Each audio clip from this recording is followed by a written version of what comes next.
will actually make you fall through.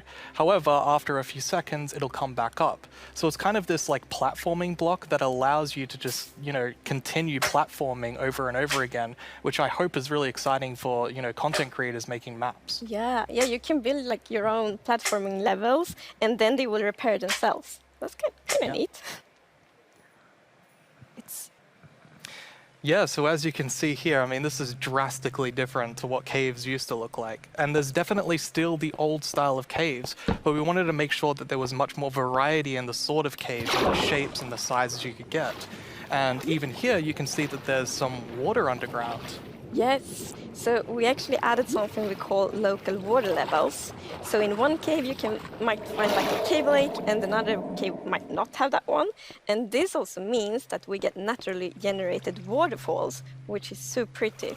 And it also kind of gives like new ways to traverse the underground. You can actually go cave rafting.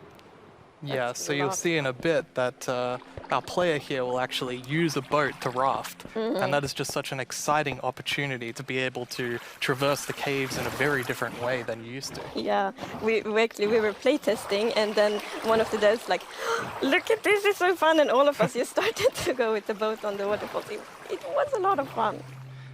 So another thing to note here is that you could see that a lot of the ores were actually dripstone caves biome. And whenever I think about the idea of a cave update, the image of stalagmites and stalactites comes into my head. But adding these are pretty difficult. It's a very unique shape that Minecraft isn't really accustomed to. But I think the way that the artist put it into Minecraft works quite well. And of course, there's some mechanics surrounding this. So you can see that someone destroyed the block up the top, and so the dripstone fell down.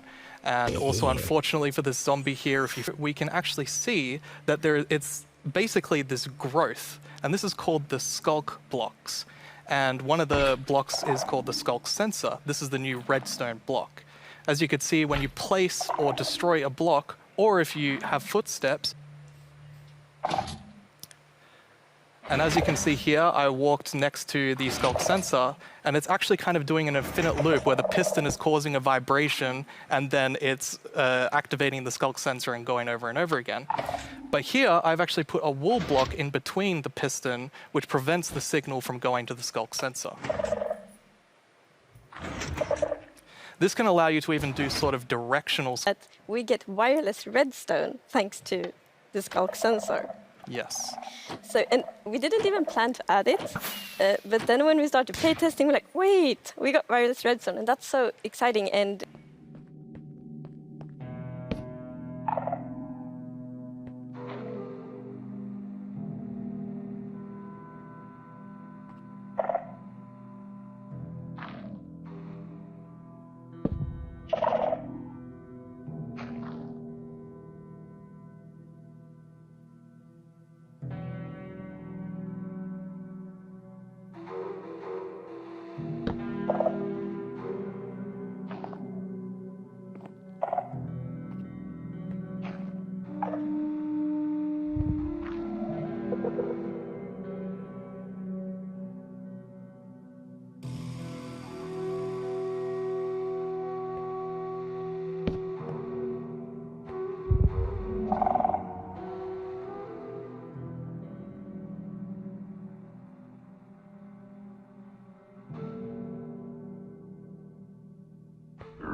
In this system, you're basically going to find these excavation sites all throughout your world. And you can make this new tool called the brush that is going to help you uncover the mysteries of all these dig sites.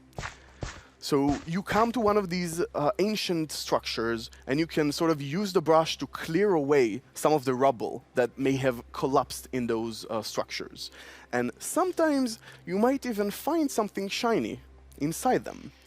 But, and this is important, if you are not careful enough, like in real life, you can destroy that artifact. And when that artifact is gone, that artifact and all the secrets it held are gone forever.